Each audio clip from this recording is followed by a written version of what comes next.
Hi, I hear that literary students or some literature students are still struggling with analyzing literary texts. Ah, hello everyone. If you're here for the first time, my name is Amichi Good Success and I am an educator. Educator Goody is my name. I teach English language and literature. And because the school has started, and I know that in the next 4 5 months, we should be preparing for our external exams as literature students. So, I'm going to be taking you through the literary text you expected to see in WAEC, which is 2026 downwards or upwards, sorry. So I'm going to be analyzing some of those literary texts for you. And if you don't mind, follow my page so that you get updates when I drop a new review or a new summary. So, to add to this, I'm going to be listing out the literary texts for this year literature in English. So I'm going to be listing the literary texts we're expected to see in literature in English, WAEC and NECO. So, and I'll listen them out in the comment section. So check the comment section to get the list of literary texts you'll be expecting. So like I said, you're welcome to my page. Please don't go away, listen. And you can share to people that we need it, we need this review. So many persons are struggling to even review text, analyze literary text. All right. Okay, so the first thing you need to know about Antony and Cleopatra is that it is a non-fiction, right? It's a non-fiction means that it's based on real life stories. It's based on the political leadership at a time in Rome. So, secondly, another thing you need to know about Antony and Cleopatra is that it is a non-African drama. What do I mean by non-African drama? It is a drama, a work written by a non-African. Like we all know, the playwright for this Antony and Cleopatra is William Shakespeare. So, if you're very familiar with literature, you know that we have non-African literary works and African literary works. So, the non-African literary works are works written by non-Africans, and African literary works are literary works written by Africans. Is that clear? All right, so let's continue.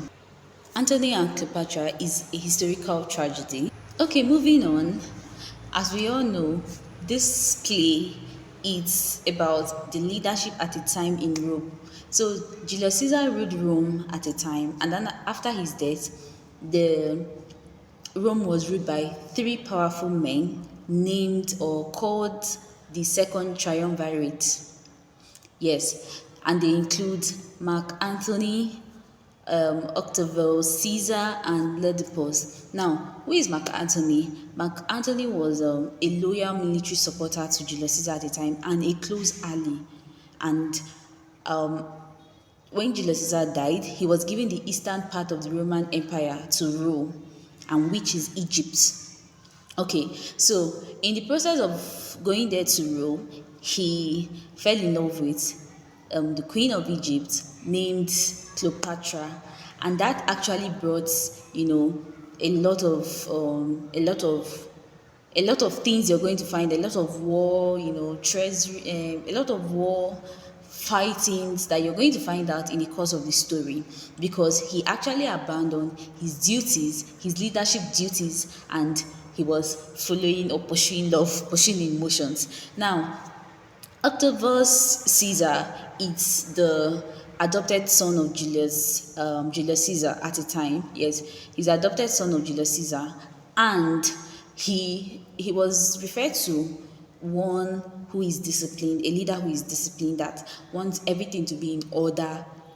You get that, wants everything to be in order, and that was the reason he fought against Antony in this play, because he found out that Antony was neglecting his political duties and falling in love. So he fought against him. He brought about political tension, rivalry, and even war. Now let's talk about Oedipus. Oedipus is the least character you would even see, the least character amongst the three powerful men that you would come across, because this particular man, this particular Oedipus, he was unlike the other two. He was less ambitious. He was less worried. about the whole political stuff, political leadership, and as a result of that, he was referred to as a weak leader. So what did Octavius do? Octavius took his own territory, overpowered him, and overpowered him and took his own territory. So now let's analyze these characters very well.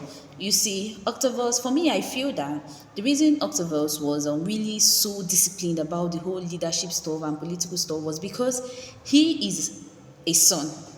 And you know that the way a son would handle matters will be different from the way a servant would handle matters as when it comes to the family. Yes. So Octavius is a son, an adopted son. So he wanted everything to go as planned, everything to be in order. There should be no unnecessary things coming up like interfering with leadership. He just wanted everything to be in order, and that was the reason why he made sure he fought against everything that would come in between a very good political leadership experience. I don't know if that makes sense, but yes, why Anthony now had is a kind of character that did not know how to balance or allowed his emotional life or his personal life to come in between his duties to his country. I hope that is clear. And then, like I said, Oedipus is a weak leader. He's a leader that you refer to as someone that is carefree.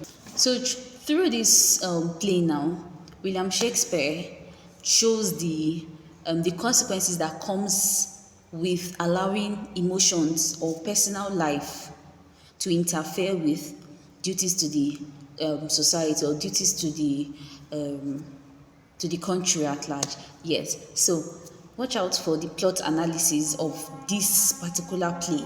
I promise you, if you follow up, you will do very well when it comes to analyzing this Antony and Cleopatra written by William Shakespeare. So let's talk about the setting. Now, this particular play was set in 40 BC and 30 BC, thereabouts, yes. And it is set between two contrasting words, Rome and Egypt. Now, let me tell you what Rome signifies and what Egypt signifies. So, Rome, okay, Rome is a place of that shows discipline, loyalty, duty to the serious duty to the society and community, whereas Egypt is referred to as a place of pleasure. It's the opposite of Rome. Pleasure, where emotions are being displayed, luxury, living in I don't care. Unlike Rome, that is a place of discipline, serious leadership, duty and political authority. Yes. So, like I said, watch out for the plot analysis of Anthony and Cleopatra. Thank you for stopping by, and bye.